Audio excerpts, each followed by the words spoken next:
Hello, Lockport Township High School District 205 parents and guardians. My name is Dr. Bob McBride, Superintendent of Lockport Township High School, and this is your board meeting brief for the Board of Education meeting we had right here in the Porter Room on Monday, November 21st, right before Thanksgiving. I certainly hope you had a great and grateful Thanksgiving holiday. Our board meeting started the way so many board meetings have been starting in the past. We started with a student recognition and an important staff recognition. We had a number of students who went down to Illinois State University for the TSA Technology Day. They finished in first, second, third place in engineering and structural engineering competitions. Recently, we've had so many students perform well in technical, architectural, and engineering areas. We also had the great honor of allowing our Board of Education to congratulate Mr. Corey Duzan, a Project Lead the Way teacher at our Central Campus. Mr. Duzan was named this year's Project Lead the Way National Engineering Teacher of the Year. An amazing accomplishment and the kind of educators we have here right in Lockport Township High School. Our Board of Education handled much of its regular business for the month, but we really dove into the financial components of our school district. Our board ultimately went on to approve what's called the tentative tax levy. Tentative is a substitute for draft. It's the first vote on the tax levy. But before mentioning a few remarks on the tax levy, I would ask everyone seeing this video to consider that you always have access to our financial statements and financial records. Every board meeting, when we publish our board agenda, if you look under the Treasurer's Report, you see a complete list of all of our financials. It ranges from every check and payment we've made in the previous month to our statement of position. What are our investments on your behalf? All of our fund balances, transparent, accessible, and readable for you. It's really those financials that form the basis for our tax levy. Our tax levy is what we ask the community for in terms of property taxes to fund a year's worth of school. Now, there's been a misrepresenting figure out in the community of a $56 million surplus that we have somehow invested or in our bank accounts. I want to set the record straight on what that number is, $56 million. That is actually our budget, our anticipated spending in fiscal year 2023. It is the levy request that we're making of the community to fund our school year in that fiscal year. So what does a tax levy represent? Well, it does a couple of things. Our Board of Education believes that we should always have 6 to 12 months of cash on hand, so that if our district has any type of emergency, we can handle that emergency within the finances and within our own means rather than going to you, the taxpayers. It also means that every June 30th, we balance our budget. Our board does not endorse any kind of deficit spending. So as an administration and a board, we are committed to a balanced budget. But the tax levy also means that when we have very large projects that deal with the most important community property, our school buildings, we can handle those projects without always turning to the voters for a referendum. We can put a new roof on East Campus. We can do a sound and light renovation in the auditorium. We can handle the needs of masonry and roofing at Central Campus. We can do all of that, build parking lots without reaching out to you every single time for a tax increase or a referendum. It means those three things. I would encourage you, it's a really good time to look at your tax bill. The tax levy is not the same as the tax rate on your bill.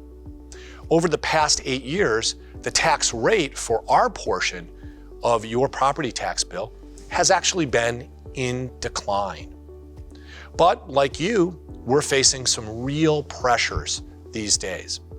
The state of Illinois, in our school report card, reports that our district is $10 million underfunded. What does that mean? Every year, the state of Illinois, it does an estimate of what do we need, given all of our students' needs and our community's needs, what do we need to run this district? Currently, They believe that we are operating $10 million below what that level is. Like you, we also face inflationary pressures. Our costs are going up 8, 9, 10%. But unlike all the other taxing bodies on your tax bill, we're capped by the property tax extension limitation law. We cannot go beyond a certain percent in terms of our tax levy. The levy that we are proposing merely covers an entire year. It makes sure that we can provide services to your students, to you, and to the community in an appropriate way, in a sensible way, in a solvent way, so that we have no deficit spending in the future. We're sure if we have any debts, we're addressing those and paying those down and not incurring heavy debt. And we're being responsible with our school buildings, which are the most durable and enduring things in our community. For more information about the tax levy, we're going to hear from our Director of Business Services, Stephanie Croy. Thanks for paying attention and thanks for being engaged. Hi, I'm Stephanie Croy. I'm the Director of Business Services here at Lockport Township High School. The tax levy is the total amount of money that LTHS is asking all of its combined taxpayers to pay towards the district's operations for the next year. The district's 62 square mile taxpayer base includes 77% homeowners, 22% industrial and commercial businesses, and 1% farm owners and railroads. So this tax levy gets spread out over all of these taxpayers. The tax levy is determined by estimating all of the district's expenditures for the next year, and then subtracting out all other expected revenue sources, like state and federal grants, school fees, and other donations. As all of us know, we are in a period of extremely high inflation, which has increased the prices of everything we buy. So since costs are up, the amount of money needed to pay for those costs has also increased. One important thing to know about the LTHS tax levy is that the law restricts the amount we can ask existing taxpayers to pay.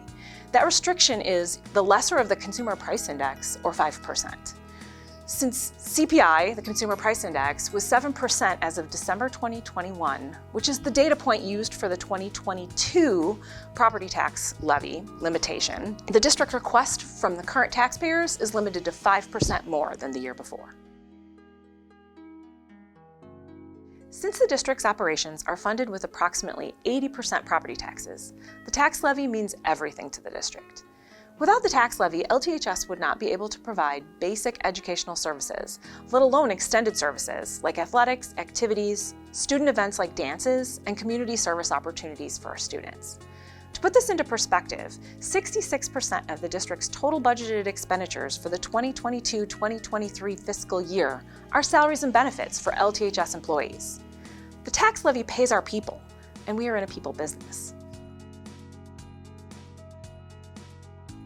As a parent, the tax levy means that your student gets a high-quality education with the opportunity to participate in sports and activities through the district for a flat registration fee that has remained $315 for 13 years now. As a community member, the tax levy means that you get access to the district's buildings through our Community Wellness Center, as well as attendance at events hosted by LTHS like football games, plays, and arts festivals. As a taxpayer, the tax levy means you are investing in your community by paying a proportionate share of the funds needed for the district's operations. Your investment helps maintain property values in our community, and it attracts new residents to our community. Here's how each taxpayer's proportionate share of the district's tax levy is computed. The operating tax levy that LTHS Board of Education approves is added to the amount needed to make scheduled payments for next year on the district's outstanding bonded debt. LTHS only has 2 remaining bond issues outstanding for a total of approximately $7 million in outstanding debt. Beginning with the 2021 tax levy, the Will County Clerk also automatically adds in an amount that recaptures tax revenue lost by the district in previous years due to property tax appeal refunds. The total combined tax levy is then divided over the total equalized assessed value, or EAV, of all of the taxpayer property in the district to compute a tax rate.